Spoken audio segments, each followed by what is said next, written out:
The Great Gatsby by F. Scott Fitzgerald. Chapter 1. In my younger and more vulnerable years, my father gave me some advice that I've been turning over in my mind ever since. Whenever you feel like criticizing anyone, he told me, just remember that all the people in this world haven't had the advantages that you've had. He didn't say any more, but we've always been unusually communicative in a reserved way, and I understood that he meant a great deal more than that. In consequence, I'm inclined to reserve all judgments, a habit that has opened up many curious natures to me and also made me the victim of not a few veteran bores. The abnormal mind is quick to detect and attach itself to this quality when it appears in a normal person, and so it came about that in college I was unjustly accused of being a politician, because I was privy to the secret griefs of wild unknown men. Most of the confidences were unsought. Frequently I have feigned sleep, preoccupation, or a hostile levity, when I realized, by some unmistakable sign, that an intimate revelation was quivering on the horizon. For the intimate revelations of young men, or at least the terms in which they express them, are usually plagiaristic and marred by obvious suppressions. Reserving judgments is a matter of infinite hope. I am still a little afraid of missing something if I forget that, as my father snobbishly suggested, and I snobbishly repeat, a sense of the fundamental decencies is parcelled out unequally at birth. And after boasting this way of my tolerance, I come to the admission that it has a limit. Conduct may be founded on the hard rock or the wet marshes, but after a certain point I don't care what it's founded on. When I came back from the East last autumn, I felt that I wanted the world to be in uniform and at a sort of moral attention forever. I wanted no more riotous excursions with privileged glimpses into the human heart. Only Gatsby, the man who gives his name to this book, was exempt from my reaction. Gatsby, who represented everything for which I have an unaffected scorn. If personality is an unbroken series of successful gestures, then there was something gorgeous about him, some heightened sensitivity to the promises of life, as if he were related to one of those intricate machines that register earthquakes 10,000 miles away. This responsiveness had nothing to do with that flabby impressionability, which is dignified under the name of the creative temperament. It was an extraordinary gift for hope, a romantic readiness such as I have never found in any other person, and which it is not likely I shall ever find again. No, Gatsby turned out all right at the end. It is what preyed on Gatsby, what foul dust floated in the wake of his dreams, that temporarily closed out my interest in the abortive sorrows and short-winded elations of men. My family have been prominent, well-to-do people in this Middle Western city for 3 generations. The Carraways are something of a clan, and we have a tradition that we're descended from the Dukes of Buccleuch, but the actual founder of my line was my grandfather's brother, who came here in '51, sent a substitute to the Civil War and started the wholesale hardware business that my father carries on today. I never saw this great-uncle, but I'm supposed to look like him, with special reference to the rather hard-boiled painting that hangs in father's office. I graduated from New Haven in 1915, just a quarter of a century after my father, and a little later I participated in that delayed Teutonic migration known as the Great War. I enjoyed the counter-raid so thoroughly that I came back restless. Instead of being the warm centre of the world, the Middle West now seemed like the ragged edge of the universe, so I decided to go east and learn the bond business. Everybody I knew was in the bond business, so I suppose it could support one more single man. All my aunts and uncles talked it over as if they were choosing a prep school for me, and finally said, "Why, yes," with very grave, hesitant faces. Father agreed to finance me for a year, and after various delays I came east permanently, I thought, in the spring of '22.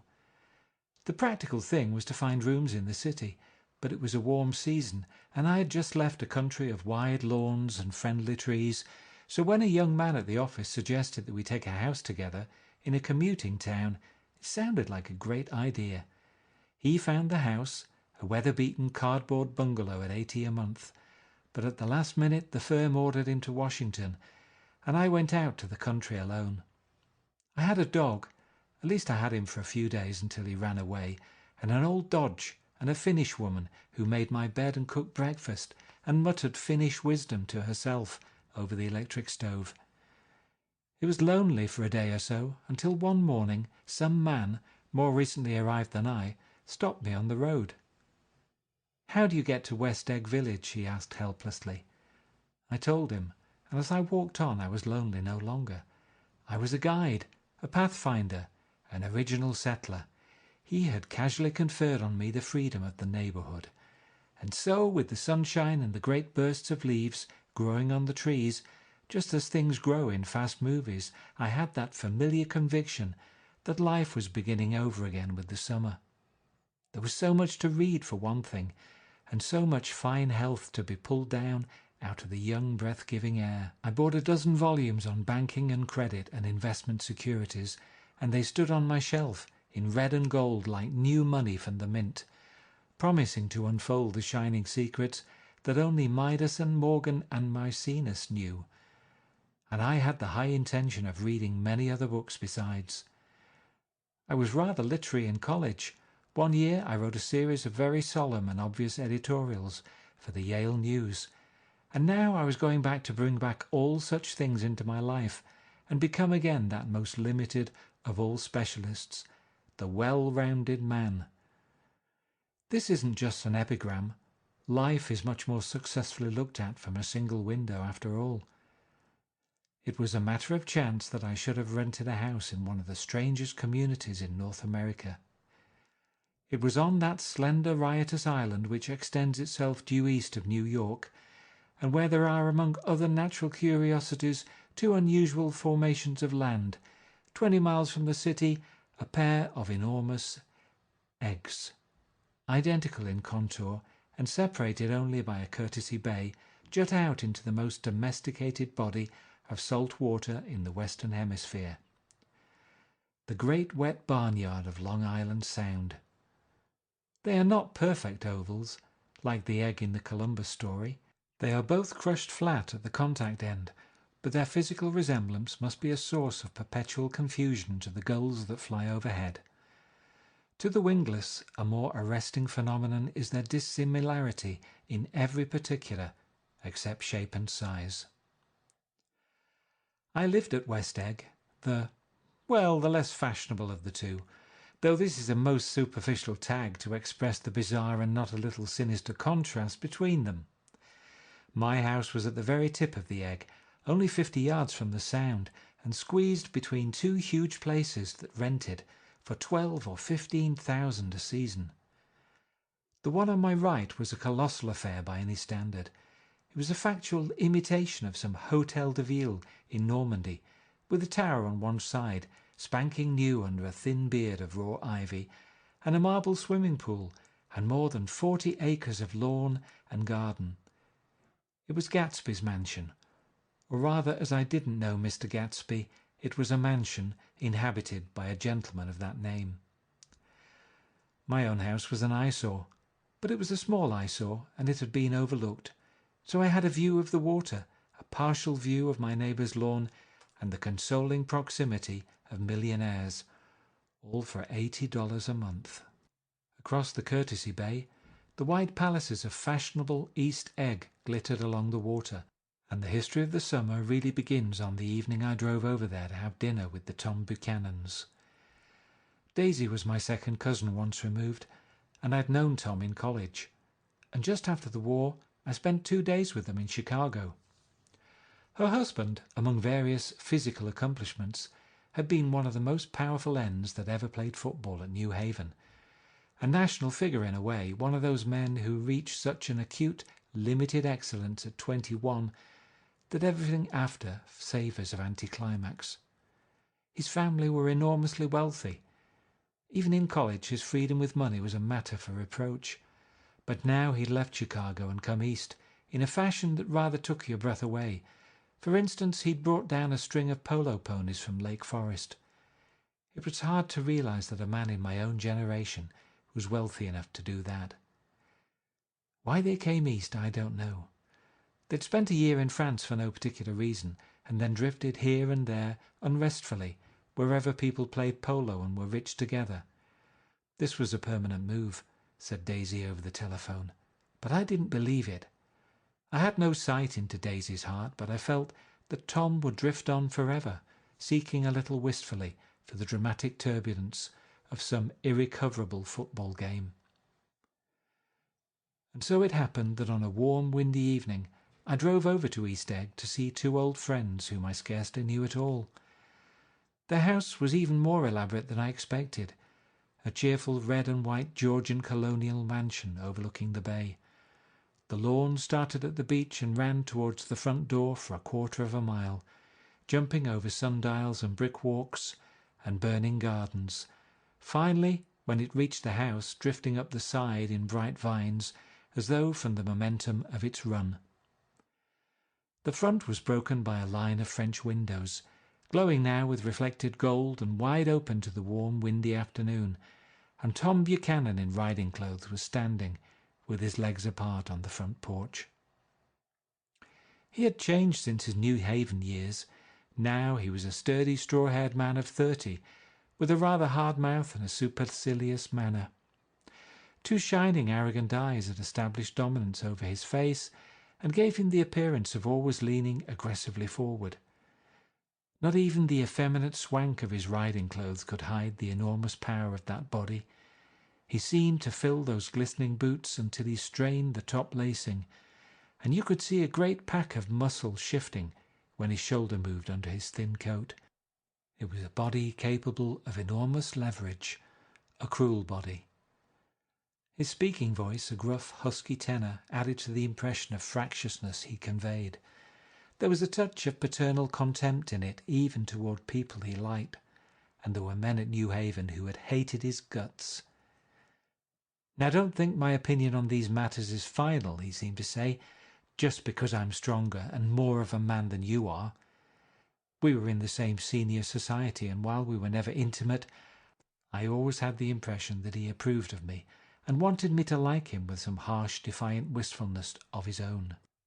We talked for a few minutes on the sunny porch. "I've got a nice place here," he said, his eyes flashing about restlessly. Turning me around by one arm, he moved a broad flat hand along the front vista, including in its sweep a sunken Italian garden, a half-acre of deep pungent roses, and a snub-nosed motorboat that bumped the tide offshore. It belonged to Domain, the oil man. He turned me round again, politely and abruptly. "We'll go inside." We walked through a high hallway into a bright, rosy-coloured space, fragilely bound into the house by French windows at either end. The windows were ajar and gleaming white against the fresh grass outside that seemed to grow a little way into the house. A breeze blew through the room, blew curtains in at one end and out the other like pale flags, twisting them up toward the frosted wedding cake of the ceiling, and then rippled over the wine-coloured rug, making a shadow on it as wind does on the sea. The only completely stationary object in the room was an enormous couch on which two young women were buoyed up, as though upon an anchored balloon. They were both in white, and their dresses were rippling and fluttering, as if they'd just been blown back in after a short flight around the house. I must have stood for a few moments listening to the whip and snap of the curtains, and the groan of a picture on the wall. Then there was a boom as Tom Buchanan shut the rear windows, and the court wind died out about the room, and the curtains and the rugs and the two young women ballooned slowly to the floor. The younger of the two was a stranger to me. She was extended full length at her end of the divan, completely motionless and with her chin raised a little, as if she were balancing something on it which was quite likely to fall. If she saw me out of the corner of her eyes, she gave no hint of it. Indeed, I was almost surprised into murmuring an apology for having disturbed her by coming in. The other girl, Daisy, made an attempt to rise. She leaned slightly forward with a conscientious expression. Then she laughed an absurd, charming little laugh, and I laughed too and came forward into the room. "I'm paralysed with happiness." She laughed again as if she said something very witty, and held my hand for a moment, looking up into my face, promising that there was no one in the world she so much wanted to see. That was a way she had. She hinted in a murmur that the surname of the balancing girl was Baker. I've heard it said that Daisy's murmur was only to make people lean toward her, an irrelevant criticism that made it no less charming. At any rate, Miss Baker's lips fluttered. She nodded at me almost imperceptibly, and then quickly tipped her head back again. The object she was balancing had obviously tottered a little and given her something of a fright. Again a sort of apology arose to my lips. Almost any exhibition of complete self-sufficiency draws a stunned tribute from me. I looked back at my cousin, who began to ask me questions in her low, thrilling voice. It was the kind of voice that the ear follows up and down, as if each speech is an arrangement of notes that will never be played again. Her face was sad and lovely, with bright things in it, bright eyes and a bright, passionate mouth. But there was an excitement in her voice that men who had cared for her found difficult to forget. A singing compulsion, a whispered "listen," a promise that she had done gay, exciting things just a while since, and that there were gay, exciting things hovering in the next hour. I told her how I had stopped off in Chicago for a day on my way east, and how a dozen people had sent their love through me. "Do they miss me?" she cried ecstatically. "The whole town is desolate. All the cars have the left rear wheel painted black as a mourning wreath, and there's a persistent wail all night along the North Shore." "How gorgeous! Let's go back, Tom, tomorrow." Then she added irrelevantly, "You ought to see the baby." "I'd like to. She's asleep. She's 3 years old. Haven't you ever seen her?" "Never." "Well, you ought to see her. She's—" Tom Buchanan, who had been hovering restlessly about the room, stopped and rested his hand on my shoulder. "What you doing, Nick?" "I'm a bondman." "Who with?" I told him. "Never heard of them," he remarked decisively. This annoyed me. "You will," I answered shortly. "You will if you stay in the East." "Oh, I'll stay in the East, don't you worry," he said, glancing at Daisy and then back at me, as if he were alert for something more. I'd be a goddamned fool to live anywhere else.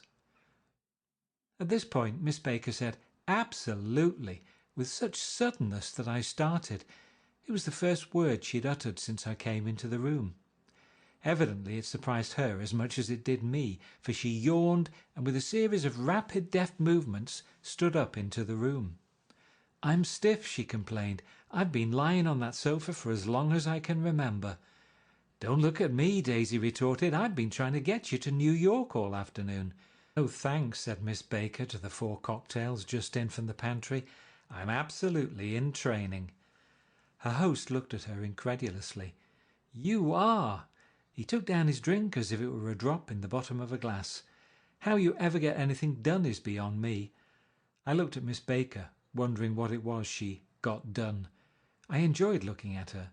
She was a slender, small-breasted girl with an erect carriage, which she accentuated by throwing her body backward at the shoulders, like a young cadet. Her grey, sun-strained eyes looked back at me with polite, reciprocal curiosity out of a wan, charming, discontented face.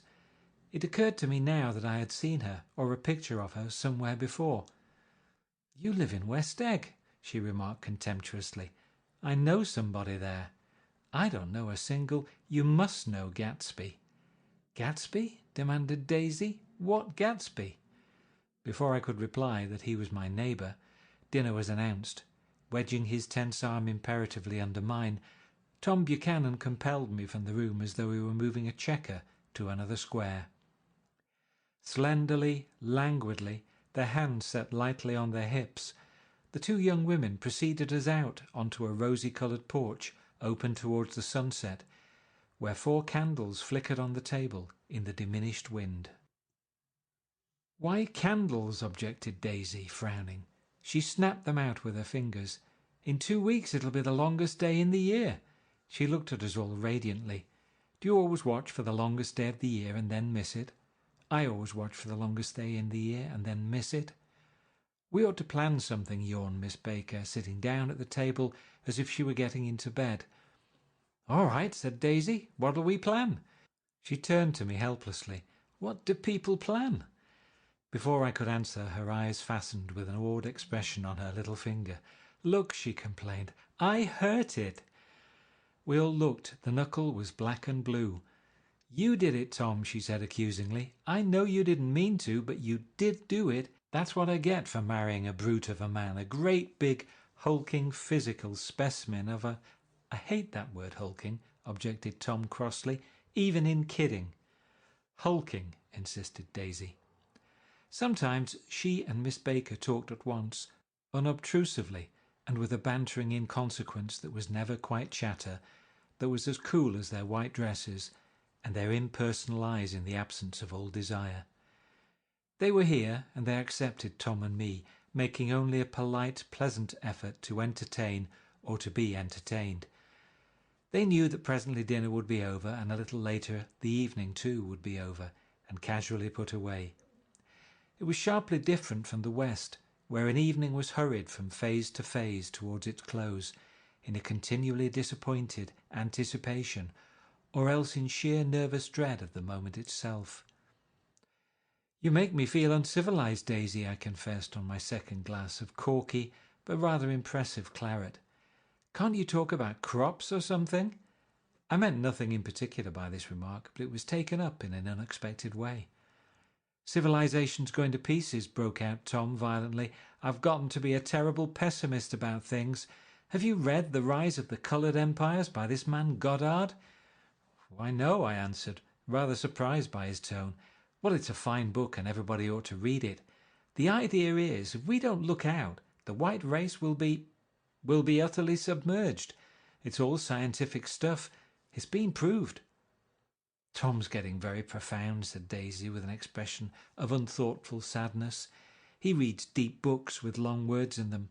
What was that word "Well, these books are all scientific," insisted Tom, glancing at her impatiently. "This fellow has worked out the whole thing. It's up to us, who are the dominant race, to watch out, or these other races will have control of things." "We've got to beat them down," whispered Daisy, winking ferociously towards the fervent sun. "You ought to live in California," began Miss Baker, but Tom interrupted her by shifting heavily in his chair. "This idea is that we're Nordics. I am, and you are, and—" After an infinitesimal hesitation, he included Daisy with a slight nod, and she winked at me again. "And we've produced all the things that go to make civilization. Oh, science and art and all that. Do you see?" There was something pathetic in his concentration, as if his complacency, more acute than of old, was not enough to him any more. When almost immediately the telephone rang inside and the butler left the porch, Daisy seized upon the momentary interruption and leaned towards me. "I'll tell you a family secret," she whispered enthusiastically. "It's about the butler's nose. Do you want to hear about the butler's nose?" "That's why I came over tonight." "Well, he wasn't always a butler.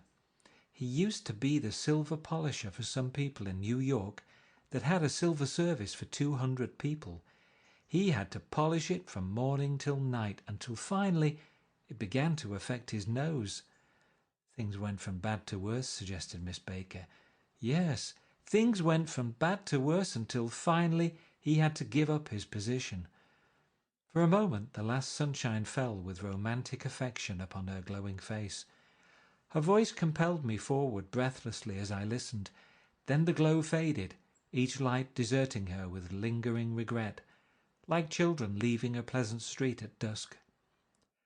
The butler came back and murmured something close to Tom's ear, whereupon Tom frowned, pushed back his chair, and without a word went inside.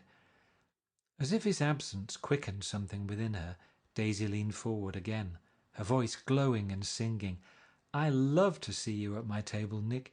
You remind me of a rose, an absolute rose. Doesn't he?" She turned to Miss Baker for confirmation.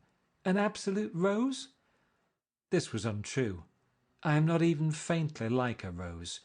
She was only extemporizing, but a stirring warmth flowed from her, as if her heart was trying to come out to you, concealed in one of those breathless, thrilling words. Then suddenly she threw her napkin on the table and excused herself and went into the house. Miss Baker and I exchanged a short glance, consciously devoid of meaning. I was about to speak when she sat up alertly and said, "Shh," in a warning voice. A subdued, impassioned murmur was audible in the room beyond, and Miss Baker leaned forward, unashamed, trying to hear. The murmur trembled on the verge of coherence, sank down, mounted excitedly, and then ceased altogether. "This Mr. Gatsby you spoke of is my neighbour," I said. "Don't talk. I want to hear what happens." "Is something happening?" I inquired innocently. "You mean to say you don't know?" said Miss Baker, honestly surprised. "I thought everybody knew." "I don't." "Why," she said hesitantly, "Tom's got some woman in New York." "Got some woman?" I repeated blankly. Miss Baker nodded. "She might have the decency not to telephone him at dinner time, don't you think?" Almost before I had grasped her meaning, there was the flutter of a dress and the crunch of leather boots, and Tom and Daisy were back at the table. "It couldn't be helped," cried Daisy with tense gaiety. She sat down, glancing searchingly at Miss Baker and then at me, and continued, "I looked outdoors for a minute, and it's very romantic outdoors. There's a bird on the lawn that I think must be a nightingale, come over on the Cunard or White Star Line. He's singing away," her voice sang. "It's romantic, isn't it, Tom?" "Very romantic," he said, and then miserably to me, "If it's light enough after dinner, I want to take you down to the stables." The telephone rang inside, startlingly, and as Daisy shook her head decisively at Tom, the subject of the stables, in fact all subjects, vanished into air. Among the broken fragments of the last 5 minutes at table, I remembered the candles being lit again, pointlessly, and I was conscious of wanting to look squarely at every one, and yet to avoid all eyes. I couldn't guess what Daisy and Tom were thinking, but I doubt if even Miss Baker, who seemed to have mastered a certain hardy scepticism, was able utterly to put this fifth guest's shrill metallic urgency out of mind. To a certain temperament the situation might have seemed intriguing. My own instinct was to telephone immediately for the police. The horses, needless to say, were not mentioned again. Tom and Miss Baker, with several feet of twilight between them, strolled back into the library, as if to a vigil beside a perfectly tangible body, while trying to look pleasantly interested and a little deaf. I followed Daisy around a chain of connecting verandas to the porch in front. In its deep gloom we sat down side by side on a wicker settee. Daisy took her face in her hands as if feeling its lovely shape, and her eyes moved gradually out into the velvet dusk. I saw that turbulent emotions possessed her, so I asked what I thought would be some sedative questions about her little girl. "We don't know each other very well, Nick," she said suddenly. "Even if we are cousins, you didn't come to my wedding." "I wasn't back from the war." "That's true," she hesitated. "Well, I've had a very bad time, Nick, and I'm pretty cynical about everything." Evidently she had reason to be. I waited, but she didn't say any more, and after a moment I returned rather feebly to the subject of her daughter. "I suppose she talks and eats and everything?" "Oh, yes." She looked at me absently. "Listen, Nick, let me tell you what I said when she was born. Would you like to hear?" "Very much." "It'll show you how I've gotten to feel about things. Well, she was less than an hour old, and Tom was God knows where. I woke up out of the ether with an utterly abandoned feeling, and asked the nurse right away if it was a boy or a girl. She told me it was a girl, and so I turned my head away and wept. 'All right,' I said. 'I'm glad it's a girl, and I hope she'll be a fool. That's the best thing a girl can be in this world, a beautiful little fool.' You see, I think everything's terrible anyhow," she went on in a convinced way. "Everybody thinks so, the most advanced people, and I know. I've been everywhere and seen everything and done everything." Her eyes flashed around her in a defiant way, rather like Tom's, and she laughed with thrilling scorn. "Sophisticated! God, I'm sophisticated." The instant her voice broke off, ceasing to compel my attention, my belief, I felt the basic insincerity of what she had said. It made me uneasy, as though the whole evening had been a trick of some sort to exact a contributory emotion from me. I waited, and sure enough, in a moment she looked at me with an absolute smirk on her lovely face, as if she had asserted her membership in a rather distinguished secret society to which she and Tom belonged. Inside, the crimson room bloomed with light. Tom and Miss Baker sat at either end of the long couch, and she read aloud to him from the Saturday Evening Post, the words murmurous and uninflected, running together in a soothing tune. The lamplight, bright on his boots and dull on the autumn leaf yellow of her hair, glinted along the paper as she turned a page with a flutter of slender muscles in her arms. When we came in, she held us silent for a moment with a lifted hand. "To be continued," she said, tossing the magazine on the table, "in our very next issue." Her body asserted itself with a restless movement of her knee, and she stood up. 10 o'clock, she remarked, apparently finding the time on the ceiling. "Time for this good girl to go to bed." "Jordan's going to play in the tournament tomorrow," explained Daisy, "over at Westchester." "Oh, you're Jordan Baker." I knew now why her face was familiar. Its pleasing, contemptuous expression had looked out at me from many rotogravure pictures of the sporting life at Asheville and Hot Springs and Palm Beach. I had heard some story of hers too, a critical, unpleasant story, but what it was I'd forgotten long ago. "Good night," she said softly. "Wake me at 8, won't you?" "If you'll get up." "I will." "Good night, Mr. Carraway. See you anon." "Of course you will," confirmed Daisy. "In fact, I think I'll arrange a marriage. Come over often, Nick, and I'll sort of, fling you together. You know, lock you up accidentally in linen closets and push you out to sea in a boat, and all that sort of thing." "Good night," called Miss Baker from the stairs. "I haven't heard a word." "She's a nice girl," said Tom after a moment. "They oughtn't to let her run around the country this way." "Who oughtn't to?" inquired Daisy coldly. "Her family. Her family is one aunt about 1,000 years old. Besides, Nick's going to look after her, aren't you, Nick? She's going to spend lots of weekends out here this summer. I think the home influence will be very good for her." Daisy and Tom looked at each other for a moment in silence. "Is she from New York?" I asked quickly. "From Louisville.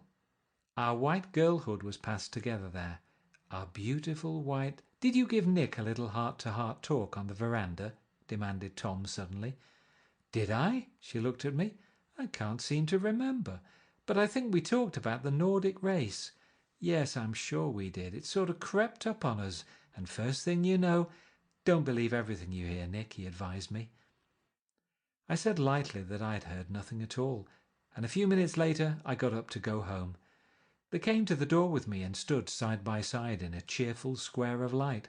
As I started my motor, Daisy peremptorily called, "Wait! I forgot to ask you something, and it's important. We heard you were engaged to a girl out west."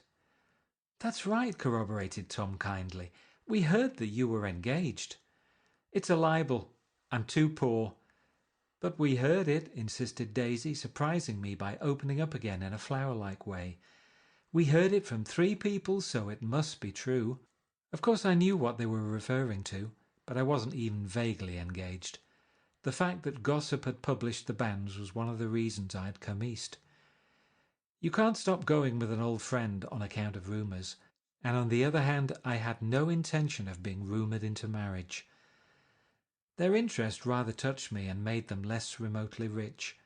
Nevertheless, I was confused and a little disgusted as I drove away. It seemed to me that the thing for Daisy to do was to rush out of the house, child in arms, but apparently there were no such intentions in her head. As for Tom, the fact that he had some woman in New York was really less surprising than that he had been depressed by a book. Something was making him nibble at the edge of stale ideas, as if his sturdy physical egotism no longer nourished his peremptory heart. Already it was deep summer on roadhouse roofs and in front of wayside garages, when new red gas pumps set out in pools of light, and when I reached my estate at West Egg, I ran the car under its shed and sat for a while on an abandoned grass roller in the yard. The wind had blown off, leaving a loud, bright night with wings beating in the trees, and a persistent organ sound as the full bellows of the earth blew the frogs full of life.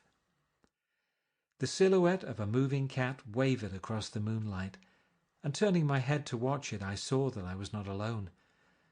50 feet away, a figure had emerged from the shadow of my neighbour's mansion, and was standing with his hands in his pockets, regarding the silver pepper of the stars.